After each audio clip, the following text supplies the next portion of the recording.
Hey everyone, my name's Tom Mills. I'm Andrea Mills' husband, and a lot of people have been asking about our audio Bible. It's in the background of nearly all of our videos, and people want to know what that's about and how it works, and so I thought I'd make a video, and I was wanting to do one anyways for my channel, so I thought we'd just do it this way and cover both bases. So what we do is we have an audio Bible, and it plays throughout our whole house, every room, 24 hours a day, 7 days a week. It never stops while we sleep or eat or do anything we do. It's always going. And what we do is we have an iPod, and it's hooked up to 2 FM transmitters. Both that came with a set of speakers. And then we just turn the speakers on whatever room we want. And it works great and broadcasts the Bible throughout the whole house. It's given us extremely a lot of knowledge about the Bible. My kids know Bible stories that adults don't know, and we're awesome at trivia and all that sort of thing. It's a lot of fun. My kids know so much Bible. It really is great. It's probably the best decision we've made. Anyways, I thought we'd go over some of the equipment and how you do it, and if you want to do something like that and what it would take, and then we'll talk about some of the caveats and things you run into as a result of doing an audio Bible 24/7. Okay, so this is some of the equipment that we use, or have used and do use. We have 2 sets of speakers here. This one's by Audio Unlimited, and it comes with either 2 speakers or 4 speakers and the receiver, or the transmitter. So you just hook this thing into an iPod or an audio player of some sort, and turn it on, and it broadcasts FM transmission to these speakers. This does the same thing. I haven't been able to, I thought for sure if I got the right frequency I could just get one transmitter and it would broadcast to multiple categories of speakers, but it didn't work out that way. So we ended up using actually both of them. They both have a little bit different uses.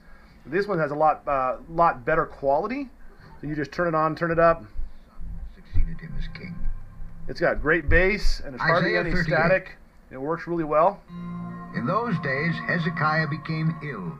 But the range isn't quite as good as I would like. There's certain rooms in the house I can't put it in because it doesn't reach very well, or it gets very staticky as it gets very far and pops a lot.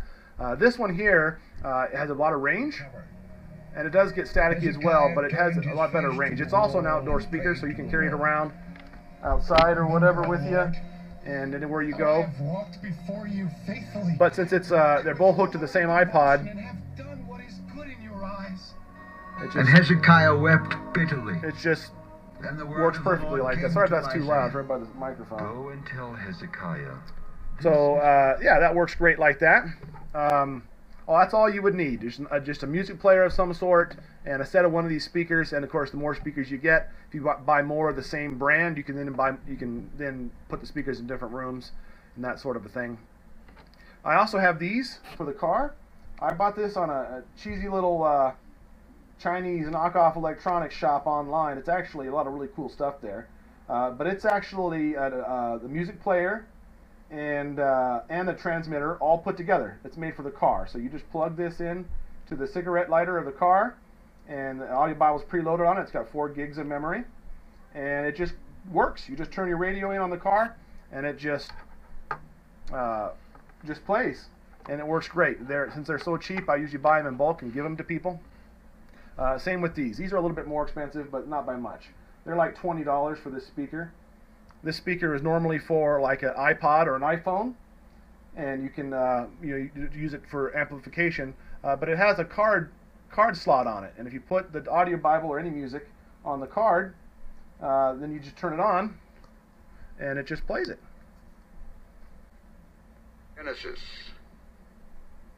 Genesis 1. In the beginning, God created. So that works really great. These ones are about 20 bucks for the speaker, and then you have to buy the card, which if you're shopping around, you can usually get them for about 7 bucks for the card. These are more portable. You can just buy these right away and not have to have an iPod or anything else. But if you're wanting the whole house solution, this is a little bit better way to go. Long term, I'm actually going to be switching to this. The problem with these is they don't have very strong signal.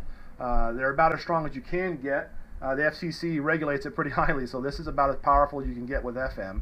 It pretty much will get mostly the inside of your house, not really much else outside.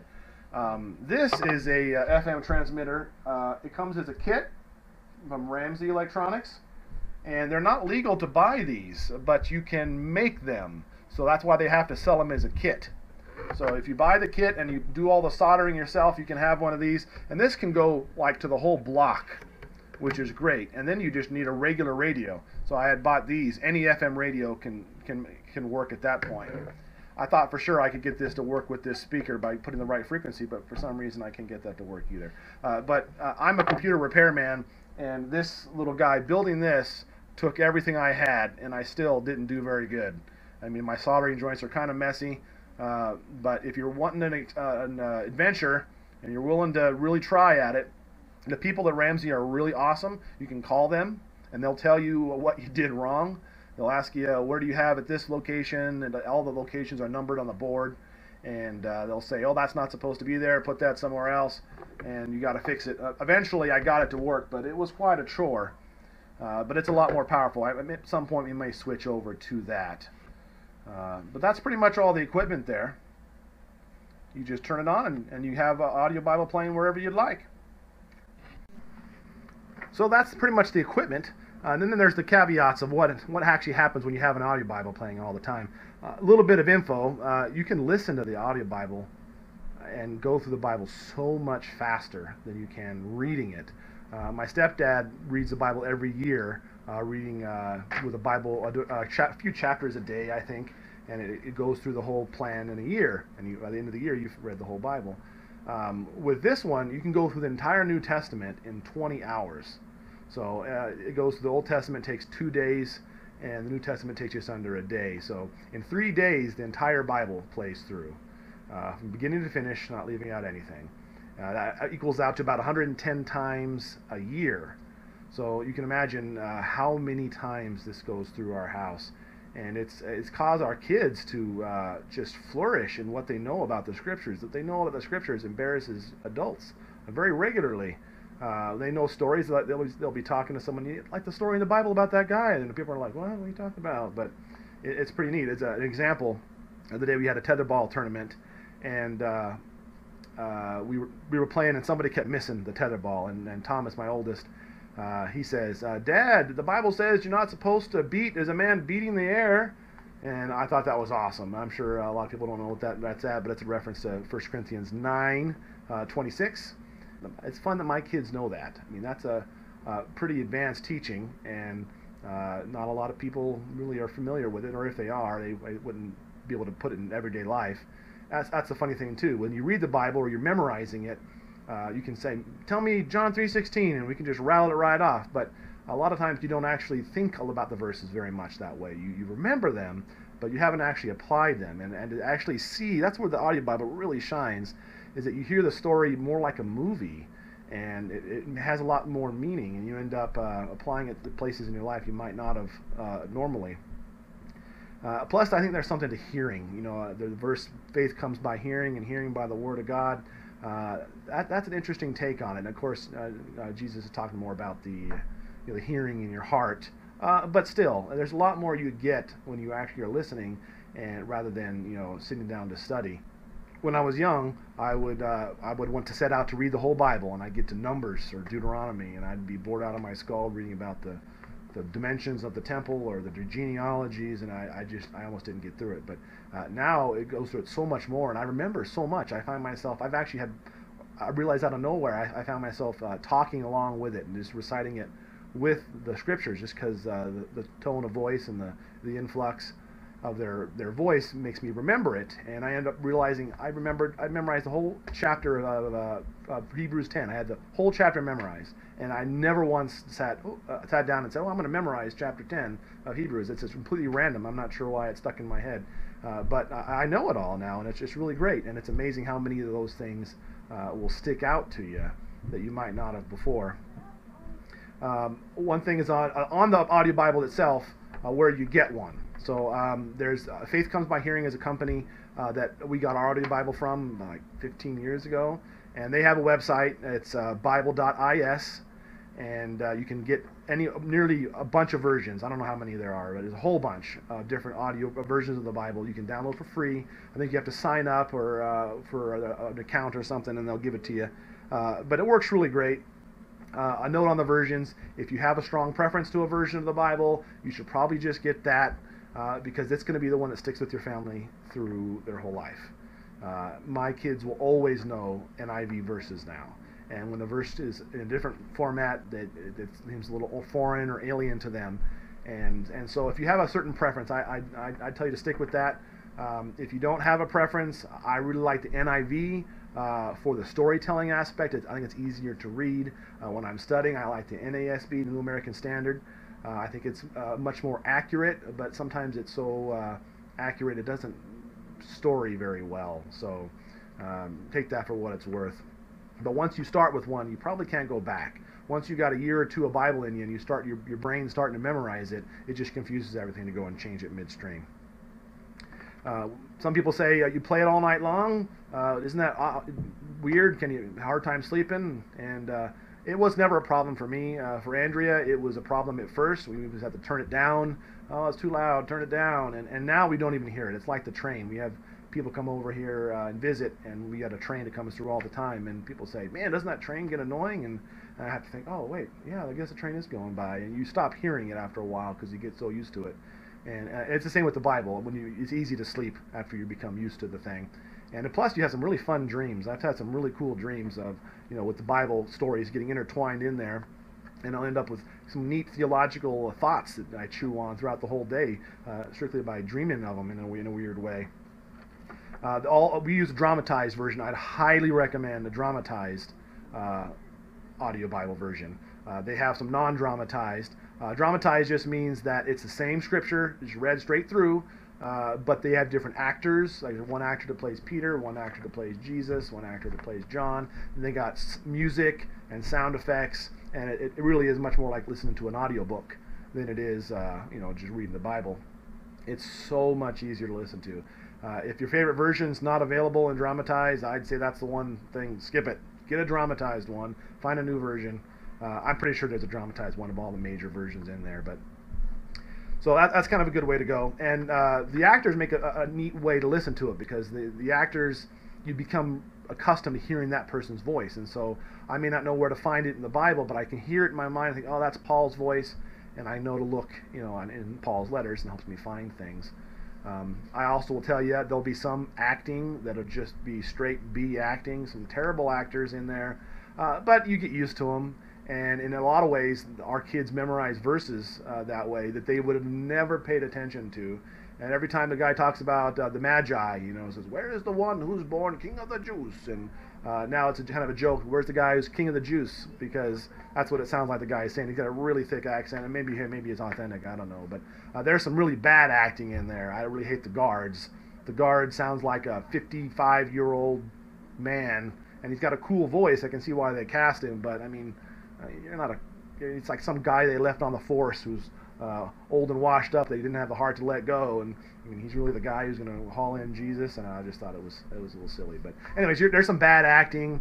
There's some bad pronunciation sometimes. Actually, maybe the pronunciation's right. I don't know. There's a lot of hard words, as you know, in the Bible. That's another thing. Don't get hung up on the pronunciation. I know some people who started with an audio Bible, and they couldn't get over how it pronounced one of the cities. He says, that's not how it is. It's this way, not that way. And it bugged them so much, they stopped listening to it. And no matter what, the more you hear it, and you get hearing these pronunciations, you're going to wow everybody at the Bible study because everybody else starts reading, and they come to a thing that they have to sit there and try and pronounce it, and you don't know. They always feel awkward because you don't know if you're doing it right. But you'll have something to say, and I guess it may not be right either. But more often than not, I think that they are generally accurate. But don't get hung up on the small things. You need to be prepared to talk to your kids. There's going to be all kinds of stories come up, and some uncomfortable situations to talk about, and that's not a bad thing. Those are all good things. There is some pretty explicit stuff in the Bible, believe it or not. Violence doesn't bother us in our family. Sexual things is more something we try to tone down, but if it's from the Bible, that's the way they're going to learn, right? That's better than them learning from a Hollywood movie or something else. So we decided to just grin and bear it and just go right through it. There's a couple really awkward verses if you're interested in looking them up. The most explicit verse in the Bible, as far as I'm concerned, is Ezekiel 23:20. But there's also Proverbs 5:19 or Genesis 19:5, and those are all a little uncomfortable when they come up. Thankfully, the kids haven't really brought them up yet, but they do bring up other things. It's like, Dad, how come they were laying together and they didn't have a baby? You know, because that's the way it talks about laying with your wife and all that kind of stuff. So there's some really funny things some of the kids have said, and that'll always stick with us. But it is so great for learning the Bible, like not just knowing it, learning it, and knowing it in your head, but getting a big picture from start to finish of God's redemption from the beginning to the end. And there's a lot of things you miss, like it's neat to hear the Psalms, like David's fleeing from Saul, and then you right after that chapter of hearing that, you hear the psalm that David wrote while he was fleeing from Saul, and it really is neat. It puts it into perspective, and it also breaks it up. Reading 150 Psalms back to back gets a little old. So that's kind of neat. We do ours in chronological order instead of just going in book order from Genesis to Revelation. We do it in chronological order. So it starts off in Genesis for a little while, then it goes to Job, and then goes back to Genesis, and before you know it, it filters in some of the Kings and Chronicles, and it interweaves it with the Psalms all through there, and you hear the books of wisdom, Proverbs and Ecclesiastes, right when Solomon is reigning, and it's neat. You get a lot of different pictures a lot of times because you don't realize like First and Second Chronicles actually spans most of the Old Testament, and we read it as one book, but in reality it's broken up through all of those, and so this breaks it up in coordinates. There's a lot of chronological reading plans online, and you'll notice one thing about them: every single one is different. There actually isn't some archaeological evidence that just says, oh, this is the order that the Bible was written in. We don't actually know. We can piece things together because if it talks about a guy dying, well, then certainly that guy's words have to be before he died. And so doing logical games like that, we've actually adjusted our chronological order plan for our family. I call it the Mills Chronological Bible Reading Plan. And I guess I can share that and put it on there if you're interested. And I move Paul's letters around here and there based on how despairing they may sound. He was killed by Nero in 69 or 70 AD, somewhere in there. And you can see some of his letters are much more bright and cheery, and some of them are much more dreary and a little more depressed sounding. And so I use that information to put those towards the end of his life, maybe when he was in jail waiting his sentence. So anyways, things like that. We'll put that on there, but the chronological order really makes it so much more fun to listen to as well, because you get a lot of the perspectives. A lot of the things in Kings are the same in Chronicles with a slightly different twist, and you get them all right next to each other, which is pretty neat. But overall, you need to have an audio Bible, as far as I'm concerned. It's been the greatest way to learn the Bible ever. It becomes part of you. It becomes part of your family and part of your life in a way much different than just studying or even just reading would do, because it hits you off guard. You're just thinking. It's funny how many times I'll be sitting there like depressed or happy or having some feeling, and then I'm sitting there, and then the Bible some verse just comes on. It's like exactly what I needed to hear right at that moment. It's like, man, how did that work out? I mean, it plays straight through with no breaks. How are the chances that I would hear that verse right when I needed it? And apparently pretty good. Or oftentimes I'll be thinking about a verse and think, man, that verse is really profound. I've been interested in that. And while I'm thinking about that, that verse will come on. I'm like, what are the chances? Out of 3 days time, all the different minutes and seconds I could be having thoughts, and it comes on. It's just amazing to see the things weird coincidences that happen as a result of doing it. But overall, if you have any questions, let me know. Put it in the comments. If you want to know how we did something or how we made use of something, we can help you do that if you're interested. So thanks for listening.